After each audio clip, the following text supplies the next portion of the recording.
Social media എന്ന് പറഞ്ഞാൽ നമ്മളിന്ന് ഏറ്റവും കൂടുതൽ കാണുന്നത് മോട്ടിവേഷണൽ സ്പീച്ചുകളും മോട്ടിവേഷണൽ സ്റ്റോറികളൊക്കെയാണ്.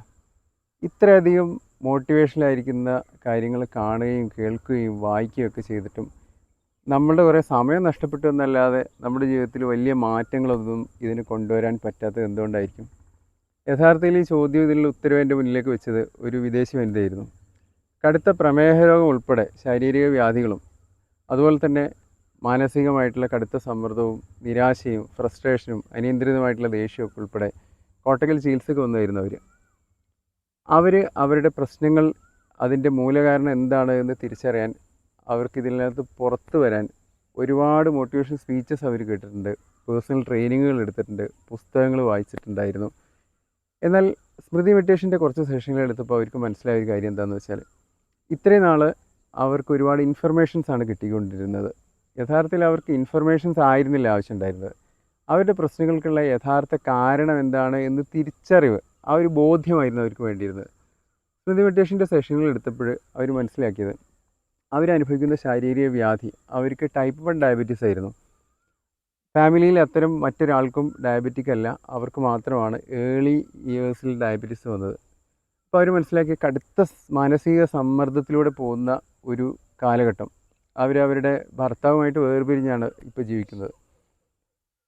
അവർ ആ റിലേഷനിൽ ഒരുമിച്ചുണ്ടായിരുന്ന സമയത്ത് റിലേഷൻ കുറച്ച് നാൾ കഴിഞ്ഞപ്പോൾ ഭയങ്കര അഡ്ജസ്റ്റ് ചെയ്യാൻ പറ്റാത്ത രീതിയിലുള്ള പ്രശ്നങ്ങളിലൂടെ അവർ കടന്നു പോയിട്ടുണ്ടായിരുന്നു. ആ സമയത്തൊക്കെയാണ് അവർക്ക് പ്രമേഹം സ്റ്റാർട്ട് ചെയ്യുന്നത്. അങ്ങനെ അവരുടെ യഥാർത്ഥത്തിൽ എവിടെ നിന്നാണ് അവരുടെ ഈ പ്രശ്നങ്ങൾ തുടങ്ങിയത് എന്നുള്ള അന്വേഷണത്തിന് സ്മൃതി മെഡിറ്റേഷൻ തിരഞ്ഞെടുത്തപ്പോൾ അവർ മനസ്സിലാക്കിയത് നന്നേ ചെറുപ്പത്തിൽ തന്നെ അവർക്കൊരു 1.5 വയസ്സുള്ളപ്പോൾ അവർക്കൊരു അനിയത്തി ഉണ്ടായി. അനിയത്തി ഉണ്ടായതോടുകൂടി ഫാമിലിയിലെ എല്ലാവരുടെയും ശ്രദ്ധ അനിയത്തിലേക്ക് പോയെന്നും പിന്നെ എനിക്ക് വേണ്ടത്ര ഒരു കെയറോ സ്നേഹമോ കിട്ടിയിട്ടില്ല എന്നായിരുന്നു അവരുടെ ഏറ്റവും വലിയൊരു സങ്കടം. ആ ഒരു സ്നേഹം പിടിച്ചു പറ്റാൻ വേണ്ടി ആ ചൈൽഡ്ഹുഡിൽ അവർ കാണിച്ചിരുന്ന കുറേ കാര്യങ്ങളുണ്ട്. അവരൊരു ഭയങ്കര ഹൈപ്പർ ആക്റ്റീവ് ആയിരുന്നു, അറ്റൻഷൻ സീക്കിംഗ് ആയിരുന്നു. അങ്ങനെ ചെയ്തു കൂട്ടിയ കുറേ കാര്യങ്ങൾ സ്വാഭാവികമായിട്ടും പാരൻസിൽ ആ കുട്ടിയോടുള്ള ആറ്റിറ്റ്യൂഡിൽ വലിയ മാറ്റം വരുത്തി. അങ്ങനെയുള്ളൊരു കുട്ടിയെ വരുതിയിൽ വരുത്താൻ അവരും കുറേ കാര്യങ്ങൾ ചെയ്തു. യഥാർത്ഥത്തിൽ ഇതൊക്കെ ചെയ്തു കഴിഞ്ഞപ്പോഴത്തേനും ആ കുട്ടിക്ക് ഫീൽ ചെയ്തൊരു കാര്യം ഭയങ്കരമായിട്ടുള്ളൊരു ഇൻസെക്യൂർ ഫീൽ ആയിരുന്നു. ഒരു ഭയങ്കര അരക്ഷിതാവസ്ഥയായിരുന്നു ആ കുട്ടിയുടെ ലൈഫിൽ. തുടർന്ന് അങ്ങോട്ട് അവർക്ക് ആരെയും വിശ്വസിക്കാൻ പറ്റുന്നുണ്ടായിരുന്നില്ല. അവർ സ്വയം കരുതി വെച്ചത് ഒരാളാലും സ്നേഹിക്കപ്പെടാൻ അർഹതയില്ലാത്ത ഒരാളാണ് ഞാൻ എന്നായിരുന്നു.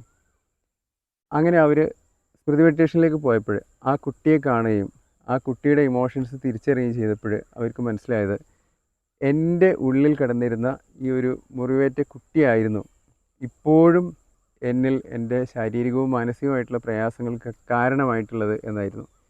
ഈ തിരിച്ചറിവിലേക്ക് അവരെത്തിയതോടുകൂടി അവർക്ക് അവരുടെ ആരോഗ്യസ്ഥിതിയിൽ സാരമായിട്ടുള്ള വ്യത്യാസം വന്നു. അവരുടെ ബ്ലഡ് ഷുഗർ നന്നേ കുറഞ്ഞു.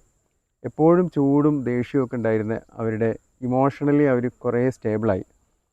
അവർ വർക്ക് ഫ്രം ഹോം ആയി അവർ ജോലിയിൽ എൻഗേജ് ചെയ്തിട്ടുണ്ടായിരുന്നു. ആ ജോലി സമയങ്ങളിലൊക്കെ അവരുടെ പെർഫോമൻസൊക്കെ നന്നായി. അവരുടെ മറ്റുള്ളവരുമായിട്ടുള്ള റിലേഷൻസൊക്കെ നന്നായി. അവരിൽ സമഗ്രമായിട്ടുള്ളൊരു മാറ്റം സംഭവിച്ചു.